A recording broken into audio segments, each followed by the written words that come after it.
అన్నా 20 రూపాయలు నూడిల్స్ పెట్టినా. 20 రూపాయలు నూడిల్స్ రా తమ్ముడు. అన్నా డైలీ ఇక్కడికే ఏదైనా వచ్చి తినేది. ఒరే నేను షాప్ పెట్టింది ఈ రోజు రా.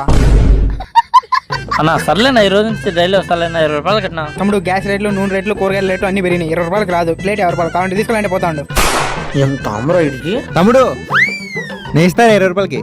సరేనా పోరా, నీ షాప్ కావద్దు ఇంకో షాప్ లేదా తొంగ పిల్లలు ముఖం వేసుకొని. అన్నా నూడిల్స్ ఇస్తా అన్నావు. ఒక నిమిషం తమ్ముడు. సరేనా ఇదిగో తీసుకో. అబ్బా మీరు చాలా మంచి వాళ్ళు, మీరు ఆటోళ్ళు ఉండాలనా. పర్లేదు తమ్ముడు. ఏం వేసినావు నాకు కారంగా ఉంది. మిరప్పొడి వేసినారా కుయ్యా? అన్నా నాకు డౌట్నా, మీకు అన్ని తక్కువ రేట్లోకి వస్తారా? వాడేమో 20 రూపాయలకి కింద మీరేమో ఇస్తాను. అలా ఏం లేదన్నా, నూడిల్స్ వండేటప్పుడు కొన్ని పక్కన పడతాయి కదా, అది ఎందుకు పడేయాలని చెప్పి నీకు 20 రూపాయలకి ఇచ్చిన. రే పిల్ల పోయి ఓడి సంఖ్య నాకు. ఎరుపు రంగు ఏడా ఉంటే ఓడి